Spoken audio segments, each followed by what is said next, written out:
Welcome back to another episode of Let's Talk Cricket. Today in this video blog, we are going to discuss the spectacular rise of Afghanistan. That is in itself a wonderful story, a story for many a nation to follow in the cricketing history.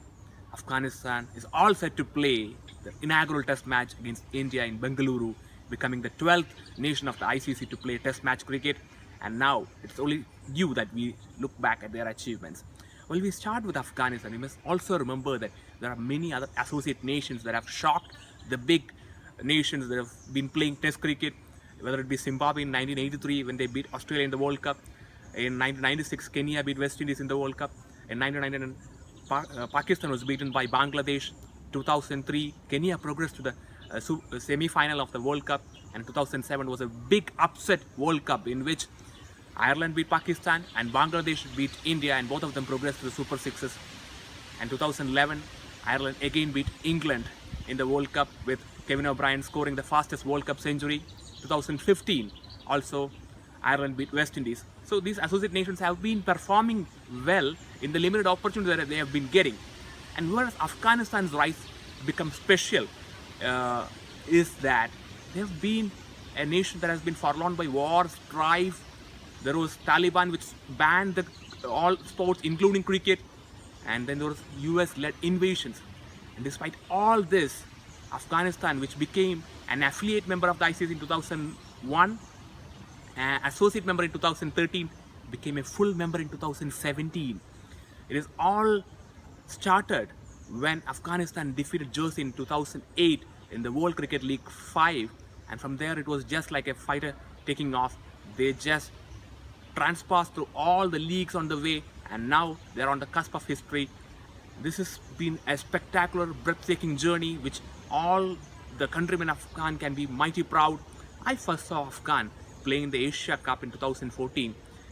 While they lost to other teams, there was one match that proved to me that Afghan was there to stay in the cricketing world. That was when they beat Bangladesh, already a test nation for 14 years in Bangladesh.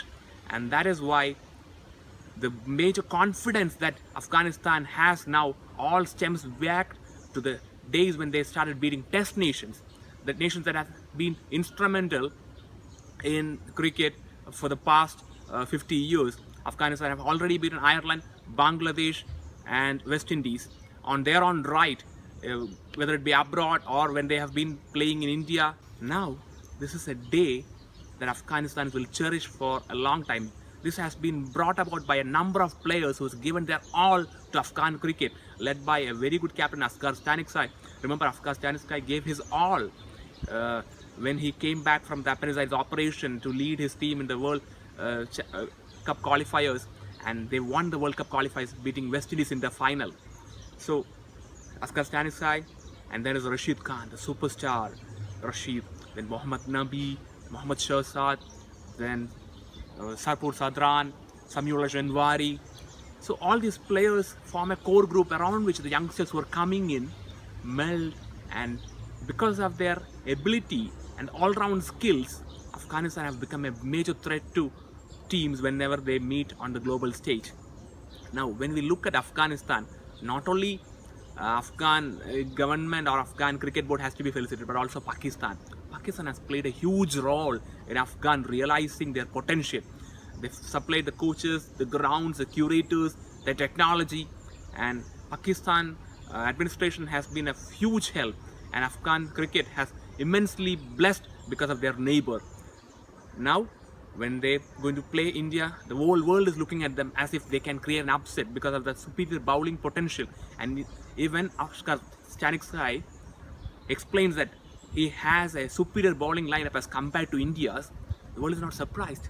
They are in fact waiting for Rashid Khan or Mujib Sadran or Amir Hamza to take wickets. They'll never be surprised if Afghanistan even wins, even though it might be an upset, even though India is playing on their home ground. The world is no more surprised because of the way that Afghanistan cricket has grown by leaps and bounds.